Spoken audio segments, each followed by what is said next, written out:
Hello students, welcome to chemistry class. 4 તારીખે જે તમારી એક્ઝામ છે એકમ કસોટી, એની અંદર રેડોક્સ રિએક્શન અને પી વિભાગના તત્વો છે. તો તમે જોયું હશે કે આ જે પી વિભાગના તત્વો જે છે એ તેની તમને પરીક્ષાલક્ષી માહિતી આપી. તો હું પણ અત્યારે એ જ વસ્તુનું રિવિઝન કરાવીશ કે જેથી તમને પરીક્ષાઓમાં આ જે છે થોડો ઘણો ફાયદો થાય. તો જે તમારા સિલેબસમાં જે છે એની અંદરનું NCERT જે છે એ તમારે વાંચી લેવાની રહેશે.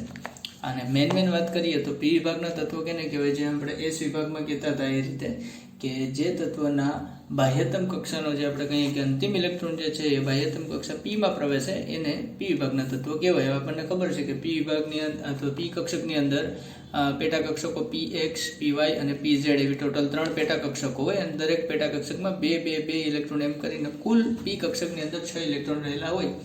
એને કારણે આપણે એવું જોઈ શકીએ કે ટોટલ 6 સમૂહો તમને મળશે. 13 થી લઈને 18 સુધીના જે છે એ સમૂહને પી વિભાગના સમૂહ તરીકે કહેવાય, જેમાંથી 3 સમૂહો તમે 11મા ધોરણમાં ભણશો. બાકીના 3 સમૂહો નાઇટ્રોજન ઓક્સિજન વાળા જે સમૂહો છે એ આપણે 12મા ધોરણમાં ભણીશું. સમૂહ 13 ની વાત કરીએ તો boron, carbon, nitrogen, oxygen, fluorine અને હિલિયમ જે છે આ સમૂહના એક મુખ્ય તત્વો કહેવાય. હિલિયમ સિવાય બધાની ઇલેક્ટ્રોન રચના તમને NH2 NP 1 to 6 જોવા મળશે. બરાબર.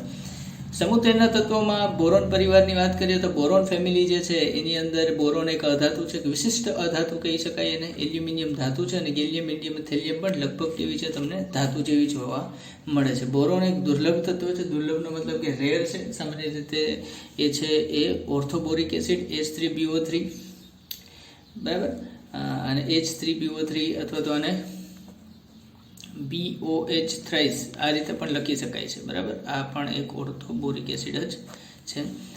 બોરેક્સ જે છે એનો આ બધાના ફોર્મ્યુલા IMP છે, તમને પૂછાઈ શકે પરીક્ષાની અંદર. બરાબર. બોરોનના 2 સમસ્થાનિકો છે, B10 અને B9 જે છે તમે કહી શકો એને. જે બરાબર છે. એલ્યુમિનિયમ જે છે એવું તત્વ છે કે જે એવી ધાતુ છે જે પૃથ્વીના પોપડામાં સૌથી વધુ માત્રામાં મળવામાં આવે છે. તમને એવું પૂછવામાં આવે કે પૃથ્વીના સપાટી પર અથવા તો પૃથ્વીના પોપડામાં સૌથી વધુ માત્રામાં મળી આવતી ધાતુ તત્વ કયું છે, તો એ છે એલ્યુમિનિયમ. અને સૌથી વધુ માત્રામાં મળી આવતું ખાલી તત્વ પૂછે તો એ છે ઓક્સિજન. યાદ રાખજો મિત્રો, હવામાં તમને પૂછે તો નાઇટ્રોજન તમને ખબર જ છે કે ઓલમોસ્ટ 78% નાઇટ્રોજન છે હવામાં. પણ અહીંયા જે ઓક્સિજન જે છે એ પૃથ્વીના પોપડાની વાત થાય છે, હવાની વાત નથી થતી. બરાબર. એલ્યુમિનિયમની અમુક મુખ્ય ખનિજો જે છે એ તમને આપેલું છે. નેહરિયમ જે છે NH એનો પરમાણુ ક્રમાંક 113 છે. એ સ્થાયી સમસ્થાનિકનો અર્ધાયુષ્ય સમય 20 સેકન્ડ જ છે. અને રેડિયો એક્ટિવ તત્વોને કારણે એનો આપણે પી વિભાગની અંદર સમાવેશ કરીએ છીએ. પણ એની જે પ્રોપર્ટીઝ છે, એના જે ગુણધર્મો છે આપણે અલગ જ જે છે જેને કહેવામાં આવે છે કે રેડિયો એક્ટિવ એલિમેન્ટ્સ જે છે રેડિયો સક્રિય તત્વોની માં કરીએ છીએ. ઇલેક્ટ્રોન રચના NH2 NP1 જ છે દરેકની. આ ચેપ્ટરની અંદર સૌથી મહત્વનું જે છે એ 2 સંયોજનો છે. એક છે બોરોનનું સંયોજનની વાત કરીએ તો એ છે ડાયબોરેન. તો બાકી તમને યતિન સરે કરાવી દીધું છે. આની નોટ્સ જે છે હું તમને મોકલી આપીશ. નોટ્સ તમારે લખવાની રહેશે અને NCERT આખી વાંચવાની છે. કોઈ પણ પ્રકારનો ડાઉટ હોય, પ્રશ્ન હોય તો જે આજનો આખી સાંજ છે, કાલનો આખો દિવસ, સોમવારે તમારું પેપર છે, તો સોમવાર વહેલા તમારે કોઈ પણ પ્રકારનો ડાઉટ હોય મને પર્સનલી ફોન મેસેજ કરીને જણાવી શકો છો. ડાયબોરેનની બનાવટ જોવામાં આવે તો ડાયબોરેનનું અણુસૂત્ર તમારું થાય છે B2H6. બરાબર. ડાય એટલે કે 2. કેમિસ્ટ્રીમાં આપણે જોઈએ છીએ કે મોનો એટલે 1, ડાય એટલે 2, ટ્રાય એટલે 3, ટેટ્રા એટલે 4. એ આપણે ઓર્ગેનિક ભણીશું, એમાં વધારે ડીપમાં જોઈશું. ડાયબોરેનનો મતલબ થાય છે B2H6. તો આ એની અલગ છે કે પ્રયોગશાળામાં છે બોરોહાઇડ્રાઇડ છે, સોડિયમ બોરોહાઇડ્રાઇડની આયોડિન સાથે પ્રક્રિયા કરવામાં આવે તો તમને ડાયબોરેન મળી શકે. ઔદ્યોગિક ક્ષેત્ર છે એ પણ તમને બોરેન ટ્રાયફ્લોરાઇડ કે બોરેન ટ્રાયક્લોરાઇડની મદદથી લિથિયમ હાઇડ્રાઇડની સાથે 450 કેલ્વિન તાપમાને રિએક્શન કરો તો પણ તમને બોરેન ડાયહાઇડ્રેટ મળે છે, અથવા તો ડાયબોરેન તમે કહી શકો એને. ડાયબોરેન જે છે એના ગુણધર્મો જોવામાં આવે તો રંગવિહીન અને અત્યંત ઝેરી વાયુ છે. બરાબર. ડાયબોરેનને ઓક્સિડેશન માટે પ્રબળ આકર્ષણ હોવાથી તેને હવામાં ખુલ્લો રાખતા આપમેળે સળગી ઉઠે છે અને ઉષ્મા મુક્ત કરે છે. તેની દહન ઉષ્માનું મૂલ્ય ખૂબ વધારે હોય છે. બરાબર. B2H6 ને તમે હવામાં મૂકો તો હવા એટલે કોણ હોય? હવામાં નાઇટ્રોજન અને ઓક્સિજન. તો હંમેશા કેની સાથે રિએક્શન કરે? ઓક્સિજન. કારણ કે નાઇટ્રોજન છે આમ જોવા જાય તો કેવું હોય? ઇનર્ટ હોય, હવામાં ડાયરેક્ટ પ્રક્રિયા કરતો નથી. તો ઓક્સિજન સાથે રિએક્શન કરીને બોરેન ઓક્સાઇડ B2O3 અને H2O જે છે મુક્ત કરે, જેની દહન એન્થાલ્પીનું મૂલ્ય -2 -2008 એટલે કે 2008 કિલો જૂલ પર મોલ છે. માઇનસની નિશાની એટલા માટે છે કે ઉર્જા છૂટી પડે છે, બરાબર.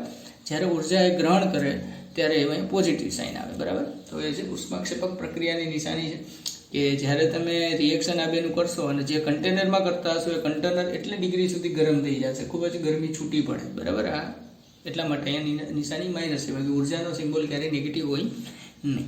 ડાયબોરેનને એમોનિયા સાથે પ્રક્રિયા કરો ત્યારે જે છે તમને આવી રીતે બોરેઝિન મળે. બોરેઝિન જે છે આઈએમપી વસ્તુ છે, કારણ કે એને અકાર્બનિક બેન્ઝિન પણ કહેવામાં આવે છે. કાર્બનિક બેન્ઝિન જે છે શું હોય છે તો કે કાર્બનિક બેન્ઝિન હોય છે C6H6, જ્યારે ઇનઓર્ગેનિક બેન્ઝિન હોય છે B3N3, બરાબર, અથવા તો B3N3H6. તો એ પણ ખૂબ જ સારું બેન્ઝિન રિંગ જેવું જ બનાવી કાઢે છે, એના કારણે જેને અકાર્બનિક બેન્ઝિન પણ કહેવામાં આવે છે. ડાયબોરોનનું જળ વિભાજન કરતા બોરિક એસિડ મળે છે. જળ વિભાજનનો મતલબ મિત્રો કે B2H6 ને તમે પાણીમાં નાખો તો તમને બોરિક એસિડ મળે, H3PO3, આને જે તમે આવી રીતે પણ કહી શકો BOH થ્રાઇસ પણ કહી શકો, બરાબર. આનું સ્ટ્રક્ચર જો તમે જોવામાં આવે છે ડાયબોરેનનું B2H6નું તો કંઈક આવું જોવા મળે છે. આ જે છે એને બ્રિજ બોન્ડિંગ કહેવામાં આવે છે, બરાબર. સેતુબંધ પણ આને કહેવામાં આવે છે, કારણ કે આ હાઇડ્રોજન જે છે, હાઇડ્રોજનની તમને ખબર છે કે સંયોજકતા એક જ હોય છે અને કોઈ એટ ટાઈમ એક જ બંધ બનાવી શકે. પણ આ શું કરે, ક્યારેક આ આરે બંધ બનાવશે, ક્યારેક આ બોરોન આરે. એટલે અલ્ટિમેટલી તમે જોવા મળો તો આ બંને હાઇડ્રોજન જે છે આ બોરોન સાથે જ હશે, આ બંને હાઇડ્રોજન આ સાથે જ હશે, પણ અહીંયા જે વચ્ચે જે હાઇડ્રોજન રહેલો છે એ બ્રિજ જેવું બનાવી દે. ક્યારેક આની પાસે બંધ બનાવશે, બરાબર, આની આરે બંધ હશે તો આ હાઇડ્રોજનનો આ આરે બંધ હશે, બરાબર. જ્યારે આ અહીંયા હશે તો રેઝોનન્સની જેમ એકદમ સ્પ્લિટ થતા હોય, એના કારણે અલ્ટિમેટલી તમને કંઈક આવું જ જે છે એ બંધ જોવા મળશે કે ભાઈ આ બંને વચ્ચે એક પ્રકારનો બ્રિજ બને છે. એટલા માટે જેને સેતુબંધ પણ કહેવામાં આવે છે, બ્રિજ બોન્ડિંગ પણ કહેવામાં આવે છે, જે આપણે આ ચેપ્ટર વ્યવસ્થિત ભણીશું શરૂઆતથી ત્યારે જોશું. અત્યારે પરીક્ષાલક્ષી માહિતીની જ આપણે ચર્ચા કરીએ છીએ. કાર્બનની વાત કરીએ તો પછી બીજું વિભાગના તત્વોની અંદર સૌથી ઇમ્પોર્ટન્ટ જે હોય છે કાર્બન જો છે એ તો ખૂબ જ મહત્વનું એક તત્વ કહી શકાય. પરમાણુ ક્રમાંક એનો 6 હોય છે, બાહ્ય કક્ષામાં 4 ઇલેક્ટ્રોન હોય છે. તો એ જે છે એના અપર રૂપો એટલે કાર્બન જે છે એ પોતાના 3 અપર રૂપો છે. એક તો છે હીરો છે, ગ્રેફાઇટ છે, અને ત્રીજો છે બક મિનિસ્ટર ફુલેરિન છે, બરાબર, જેને ફુલેરિન કહેવામાં આવે છે, બકી બોલ કહેવામાં આવે છે. તો અસ્ફટિકમય અને સ્ફટિકમય એને કહેવાય મિત્રો કે જેની અંદર જેમ કે ધાતુ તત્વ છે બધા સ્ફટિકમય હોય, બરાબર. નમક છે, ખાંડ છે, એ બધા પણ સ્ફટિકમયનો કહેવાનો મતલબ એવો છે કે જેમાં પરમાણુઓ એકદમ સુવ્યવસ્થિત રીતે ગોઠવાયેલા હોય છે, બરાબર, એકની નીચે એકની પાછળ એક, જેની અંદર ખૂબ જ વ્યવસ્થિત રીતે ગોઠવણ જોવા મળે છે, એને સ્ફટિકમય તત્વો કહેવાય છે, જે આપણે 12મા ધોરણનું પહેલું ચેપ્ટર ઘન અવસ્થાની અંદર બહુ ડીપમાં ભણીશું.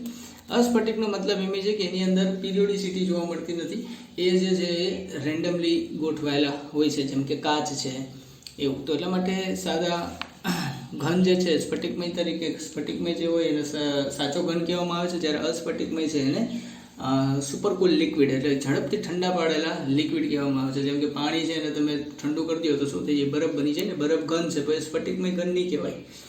નેક્સ્ટ આપણે વાત કરીએ તો હીરો જે છે તો કે હીરો એક કાર્બનનું સ્ફટિકમય સ્વરૂપ છે. દરેક કાર્બન એની અંદર sp3 સંકરણ ધરાવે છે.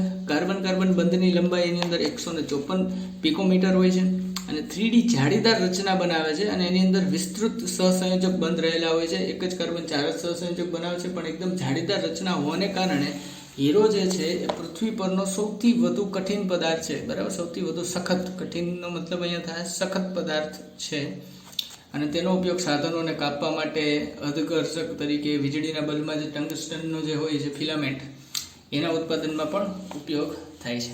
બીજો જે છે કાર્બનનો એલોટ્રોપ્સ અથવા તો અપર રૂપ જે છે ગ્રેફાઇટ, જે આપણે હીરાથી એકદમ અલગ. ગ્રેફાઇટ જે છે સ્તરીય બંધારણ ધરાવે છે. તમે એનસીઆરટીમાં જોઈ શકો છો, હું અહીંયા ટ્રાય કરું છું બનાવવાની, બરાબર. સ્તરીય બંધારણનો મતલબ કે લેયર વાળું સ્ટ્રક્ચર હોય છે, એકની ઉપર એક જે છે આવી રીતે લેયર હોય છે. જ્યારે હીરાનું જે છે તમે જોઈ શકો તો આવું કંઈક હશે.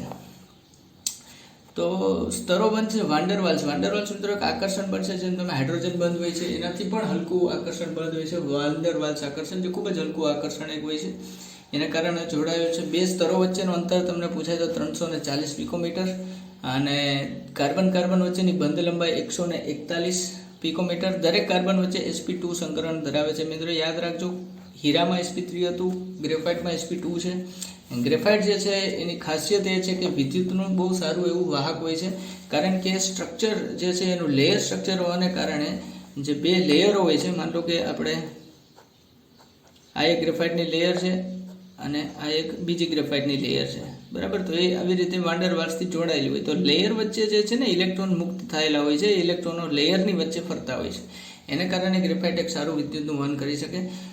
sp2 હોવાને કારણે અને લેયર સ્ટ્રક્ચર હોવાને કારણે અતિ નરમ અને સરકી શકે એવું એનું કારણ શું છે કે બે લેયર છે એકબીજા ઉપર આમ સરકી શકે છે. એના માટે જ ગ્રેફાઇટ જે શુષ્ક, બરાબર છે, ઊંધણના અથવા તો ઈંધણ નહીં પણ આપણે જેને કહેવાય ને લ્યુબ્રિકેન્ટ, કે તમે કેરમની અંદર રમતા હોય તો ખબર છે પાવડર લગાડો છો જેને કારણે સરળતાથી ક્રોકરી જે છે એની સરકી શકે. પછી ગ્રીસ લગાડો છો પંખામાં, ઓઇલ લગાડો છો આપણે એન્જિનને વ્યવસ્થિત રાખવા માટે, તો એને લ્યુબ્રિકેન્ટ કહેવામાં આવે છે. તો એ લ્યુબ્રિકેન્ટ તરીકે ગ્રેફાઇટનો ઉપયોગ થાય. હવે ઓઇલ તમે લ્યુબ્રિકેન્ટ તરીકે વાપરો તો એનું અમુક તાપમાને જે કામ કરે, જેમ કે વધારે પડતા જે ઓર્ગેનિક ઓઇલ છે 300 ડિગ્રી સેન્ટીગ્રેડે તો ઇવોપરેટ થવા માંડે. તો એવું મશીન કે જે 300 ડિગ્રી કરતાં પણ વધારે ગરમ થતું હોય ત્યાં આપણે ઓઇલનો વાપરી શકીએ નહીં. તો ત્યાં કોણ વાપરી શકીએ તો કે ગ્રેફાઇટને વાપરી શકો, કારણ કે એ પણ કેવું તમને લ્યુબ્રિકેન્ટ તરીકેનું કામ આપે છે, બરાબર છે મિત્રો. તો NCERT જોવો અને એની અંદર જે કંઈ પણ તમને તફાવત લાગે કે કોઈ પણ પ્રકારનો પ્રોબ્લેમ આવે તો તરત મારો કોન્ટેક્ટ કરો. Thank you.